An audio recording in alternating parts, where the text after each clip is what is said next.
హైదరాబాద్ నాచారంలో దీప్తి అనే యువతి ఆత్మహత్య చేసుకుంది. బుధవారం రాత్రి సెల్ఫీ వీడియో తీసి ఆత్మహత్య చేసుకుంది. అయితే ఈ ఘటన ఆలస్యంగా వెలుగులోకి వచ్చింది. దీప్తి తండ్రి సంగీతరావు ఐఐసిటీలో ఉద్యోగిగా పదవీ విరమణ పొందాడు. అనిల్ అనే వ్యక్తి ఐఐసిటీలో అవుట్సోర్సింగ్ ఉద్యోగం ఇప్పించాలని కోరుతూ సంగీతరావుకు 15 లక్షలు ఇచ్చాడు. అయితే 2 ఏళ్లు అవుతున్నా అతను ఉద్యోగం ఇప్పించకపోవడంతో ఆ డబ్బు తిరిగి చేయాలని అనిల్ డిమాండ్ చేశాడు. చివరికి సంగీతరావు 8 లక్షలు తిరిగిచ్చారు. మిగిలిన డబ్బు కోసం సంగీతరావుతో పాటు అతని కుమార్తె దీప్తిపై కూడా కేసు నమోదు పెట్టాడు అనిల్. కేసు నమోదు వెనక్కి తీసుకోవాలంటే 35 లక్షలు ఇవ్వాలని అనిల్ డిమాండ్ చేస్తున్నాడని మృతురాలు ఆరోపించింది. ఈ వివరాలు చెప్తూ సెల్ఫీ సూసైడ్ చేసుకుంది. ప్రస్తుతం పోలీసులు అనిత, అనిల్, సోమయ్య, సంగీతరావును అదుపులోకి తీసుకున్నారు. ఎస్సీ ఎస్టీ కేసు నమోదు చేసి దర్యాప్తు చేస్తున్నారు. చావడానికి రీజన్ బిల్లాని తిప్పని అంత తిప్పని సోమయ్య నా మీద పెట్టిన ఫేక్ కేసెస్ నా లైఫ్ అంతా స్పాయిల్ అయిపోయింది. బతక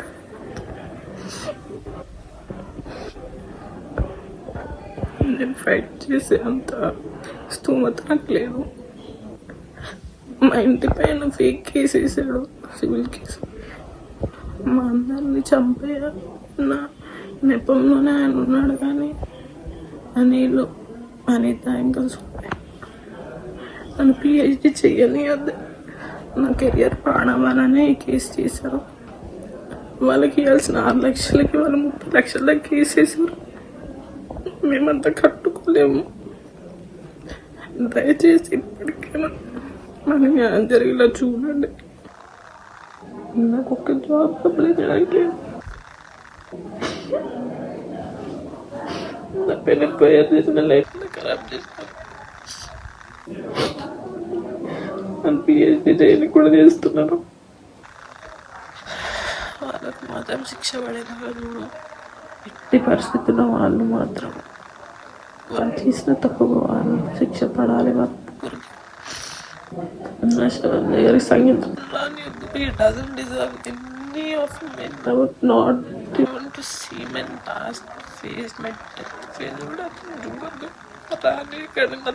సరే. ఇదే అంశానికి సంబంధించి మరిన్ని వివరాలు మా ప్రతినిధి సుజాత అందిస్తారు.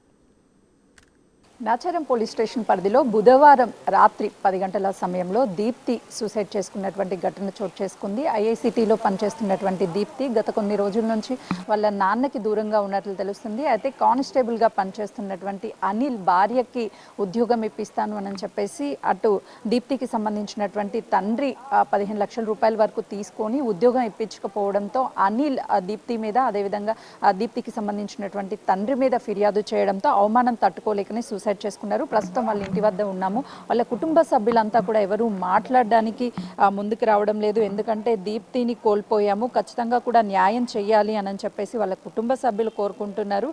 ప్రస్తుతం అయితే మాత్రము ఇదే ఇంట్లో దీప్తి తన తల్లితో పాటు తన సిస్టర్తో గత కొన్ని సంవత్సరాల నుంచి నివాసం ఉంటున్నారు.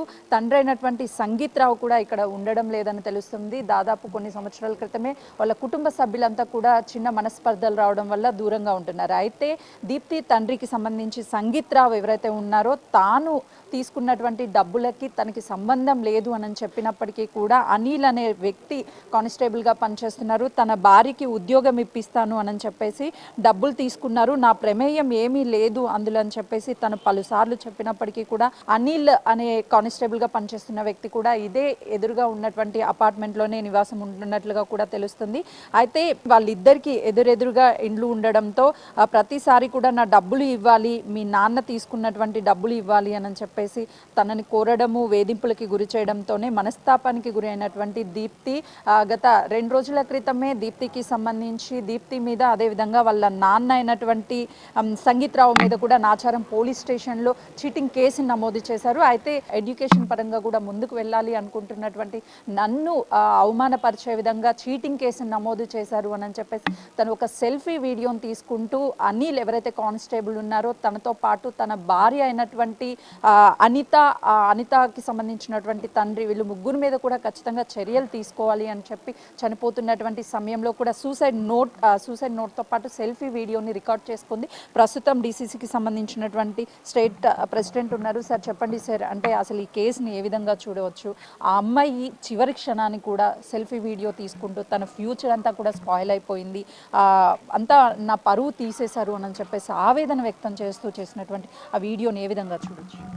ఒకటి మేడం, ఆమె వీడియో పోలీస్ స్టేషన్కు ఆమెను పిలిచినప్పుడు కాంప్లైంట్లో నీ పేరుంది, నీ మీద చర్య తీసుకోవాల్సి వస్తుందంటే అసలు మా ఫాదర్ మాతో లేడు, మాకు సంబంధం లేదు, నేను చదువుకుంటున్న అమ్మాయిని ఆ డబ్బులతో కానీ ఎవరైతే కాంప్లైంట్ ఇచ్చిండ్రో వాళ్ళతో సంబంధం లేదని ఎంత మొత్తుకున్నా మేడం. 2 నెలల నుంచి వెళ్ళి ఆమెను వేధించడం వల్లనే ఆమె ఇవాళ చనిపోయిన పరిస్థితి ఉన్నది. రెండోది, ఆమె వీళ్ళు ప్రాథమిక విచారణలో అమ్మాయికి సంబంధం లేదని ఆ అమ్మాయి పేరు తీసేసి వాళ్ళ బతికేది కావాలని వాళ్ళ ఎఫ్ఐఆర్లో పేరు చేర్చి ఇవాళ అమ్మాయికి సావుకు కారణమైనరు. ఇది చాలా బాధాకరం మేడం. ఆమె ఐఎస్సీలో పిహెచ్డీ చేస్తున్నా, అక్కడ ఎస్సీ ఎస్టీ అసోసియేషన్ వాళ్ళకు కూడా చెప్పుకుంది, నాకు ఇట్లా ఇబ్బందులు పెడుతున్నారు, ఏమైనా కులపరంగా కూడా నాకు సహాయం చేయండి అని ఆమె బాధపడిన సందర్భం కూడా ఉన్నది మేడం. ఇది నిజంగా పోలీసుల యొక్క నిర్లక్ష్యం మేడం.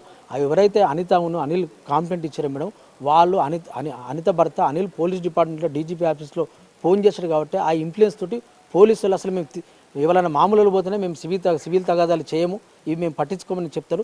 మరి వాళ్ళ నువ్వు చదువుకున్న వ్యక్తివి, లంచాలు ఇస్తే ఉద్యోగం వస్తుందని నువ్వు పోలీస్ డిపార్ట్మెంట్ ఎట్లా నమ్మినా నవీన్ను కోపం చేయాల్సింది పోయి వాళ్ళ డిపార్ట్మెంట్ కాబట్టి ఆయన కాంప్లైంట్ తీసుకొని వీళ్ళను నానా హింస పెట్టి ఆమెను అవమానానికి గురి చేసి వాళ్ళు పోలీస్ స్టేషన్లో కూడా నీ ఉద్యోగం రాకుండా చేస్తాం, రేపు పిహెచ్డీ చేసి నీకు జాబ్ ఎట్లు వస్తుందని అట్లా మానసికంగా ఆమెను భయపెట్టడం వల్ల, ఇలా ఒత్తిడి చేయడం వల్ల ఇలా ఆమె సెల్ఫీ వీడియో తీసుకొని చనిపోయి. దీప్తికి సంబంధించి ప్రస్తుతం అయితే మాత్రము ఇదే అపార్ట్మెంట్లో తన తల్లితో కలిసి ఉంటున్నారు. తన సిస్టర్ ఎవరైతే ఉన్నారో తనకి మ్యారేజ్ అయిపోయింది. సంగీత్రావ్ అనే వ్యక్తి దీప్తికి సంబంధించినటువంటి తండ్రి. గత 2 సంవత్సరాల క్రితమే వాళ్ళ కుటుంబ సభ్యులంతా కూడా దూరం ఉంటున్నారు. డీజీపీ ఆఫీస్లో విధులు నిర్వహిస్తున్నటువంటి అనిల్ అనే వ్యక్తి ఎవరైతే ఉన్నారో కానిస్టేబుల్గా, ఆ వ్యక్తి సంగీత్రావ్ అనే వ్యక్తికి డబ్బులు ఇచ్చారు. గతంలోనూ సంగీత్రావ్ అవుట్ సోర్సింగ్ కింద, అంటే ఆ ఉద్యోగంలో ఉన్నప్పుడు కొన్ని ఉద్యోగాలు అవుట్ సోర్సింగ్ కింద పెట్టించారు. ఆ తర్వాత తను రిటైర్డ్ అయిపోయిన తర్వాత ఆ డబ్బులు ఏదైతే 15 లక్షల వరకు అనిల్ తన భార్య కోసము అనిత కోసం ఉద్యోగం కావాలి అని అడిగినప్పుడు కూడా ఆ డబ్బులు కొన్నిటిని పైన ఉన్నటువంటి అధికారులకి చెల్లించాము, తన దగ్గర ఎలాంటి డబ్బులు లేవు, కొన్ని తిరిగి ఇచ్చేసాము అని కూడా తను చెప్తున్నారు. కానీ ఆ విషయానికి దీప్తికి ఎలాంటి సంబంధం లేదు, వీళ్ళు కలిసి ఉండడం లేదు. డబ్బులు ఇచ్చింది సంగీత్రావుకి అయినప్పుడు ఎఫ్ఐఆర్లో దీప్తి పేరు ఎలా చేర్చుతారు? దీప్తిని అవమానపరిచే విధంగా చీటింగ్ కేసు నమోదు అవడం వల్లే తన అవమానం తట్టుకోలేక బుధవారం, అంటే క్రిస్మస్ రోజునే వేడుకలు చేసుకోవాల్సినటువంటి ఇంట్లో రాత్రి 10 గంటల సమయంలో తన రూమ్లోకి వెళ్ళి ఒక వీడియో తీసుకొని ఆ ఫ్యాన్కి ఊరు వేసుకొని చనిపోయినటువంటి సంఘటనతో కుటుంబం మొత్తం కూడా విషాదంలో మునిగిపోయిందనే చెప్పుకోవచ్చు. క్రిస్మస్ వేడుకలా ఉన్నటువంటి సమయంలో ఈ సంఘటన చోటు చేసుకోవడము, ఇంట్లో తమ కూతుర్ని కోల్పోవడము పట్ల వాళ్ళైతే మాత్రము చాలా బాధను వ్యక్తం చేస్తున్నటువంటి పరిస్థితి ఉంది. బయటికి వచ్చి ఎవరు మాట్లాడడానికి కూడా ఇష్టపడడం లేదు. ఖచ్చితంగా కూడా ఎవరైతే ఆత్మహత్యకు కారణమయ్యారో వాళ్ళందరినీ కూడా శిక్షించాలి అంటూ తను ఏదైతే సెల్ఫీ వీడియోలో అనితకు సంబంధించినటువంటి తండ్రి సోమయ్యకి సంబంధించినటువంటి పేర్లను కూడా చెప్పి మరణించినటువంటి సంఘటన అయితే మాత్రం ఇక్కడ చోటు చేసుకుందనే చెప్పుకోవాలి. ప్రస్తుతం అయితే పోలీసులు ఎస్సీ ఎస్టీ అట్రాసిటీ కేసును కూడా నమోదు చేసినట్లుగా తెలుస్తుంది. ఇందులో ఉన్నటువంటి 3 నిందితులు ఎవరైతే ఉన్నారో అనిల్ కావచ్చు, అదేవిధంగా తన భార్య అనిత, సోమయ్యని అదుపులోకి తీసుకున్నట్లుగా కూడా కీలకంగా అందుతున్నటువంటి సమాచారం. కెమెరామెన్ సంచుతో సుజాత, నాచారం పోలీస్ స్టేషన్.